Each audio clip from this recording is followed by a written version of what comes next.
అందరికీ నమస్కారం అండి. ప్రజలకి శుభవార్త. 10 ఏళ్ల కల నెరవేరింది. అసలు ఏంటి అన్న పూర్తి వివరాలు తెలుసుకునే ముందు వీడియోనైతే పూర్తిగా చూడండి. అలాగే సబ్స్క్రైబ్ చేసుకోవడం మర్చిపోకండి. చాలామంది వీడియోని చూస్తున్నారు కానీ సబ్స్క్రైబ్ చేసుకోవడం మర్చిపోతున్నారు. దయచేసి సబ్స్క్రైబ్ చేసుకుంటే అలాగే లైక్ చేయడం అయితే మర్చిపోకండి. మీ చిన్న సపోర్ట్ అయితే నాకు చాలా ముఖ్యం. ప్లీజ్ సబ్స్క్రైబ్ చేసి లైక్ అయితే చేసుకోండి. ఆంధ్రప్రదేశ్లోని గ్రామ వార్డు సచివాలయాల్లోనైతే ఉద్యోగాల బదిలీ ప్రక్రియ వ్యాప్తంగా అంటే రాష్ట్ర వ్యాప్తంగా నేటి నుంచి అయితే ప్రారంభమైంది. అయితే ప్రభుత్వం ఆదేశాల మేరకు ఈ నెల 30లోగా బదిలీలు పూర్తి చేయాలని సచివాలయ శాఖ అయితే నిర్ణయించింది. ఈ ప్రక్రియలో భాగంగా ఉద్యోగులు నేటి నుంచి 24వ తేదీలోగా ఆన్లైన్లోని దరఖాస్తులు చేసుకోవాలి.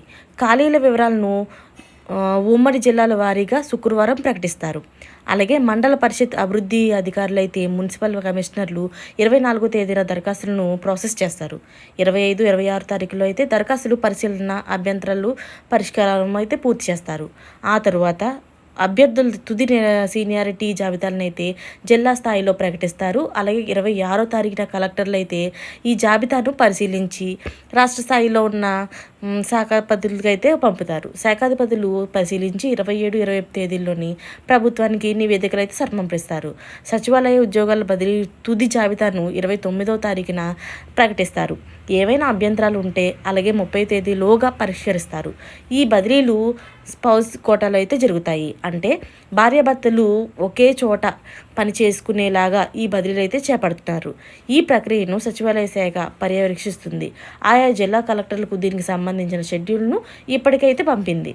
ఈ బదిలీల కోసం ఉద్యోగులు అయితే ఆన్లైన్లోనే దరఖాస్తు చేసుకోవాలి. జిల్లా అధికారులు ఖాళీలు ఉన్న చోట్ల పోస్టులు అయితే వివరాలను స్పష్టంగా తెలియజేయాలి. ఇలాగా చేయడం వల్ల ఉద్యోగులు తమకు కావాల్సిన ప్రాంతాలను ఎంచుకోవడానికి వీలవుతుంది.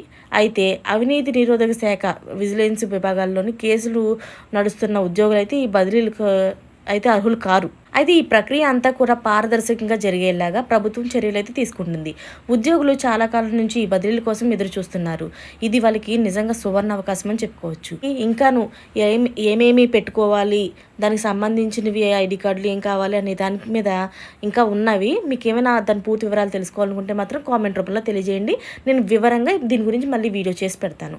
మరిన్ని లేటెస్ట్ అప్డేట్స్ కోసం ఛానల్ సబ్స్క్రైబ్ చేసుకోండి. Thanks for watching.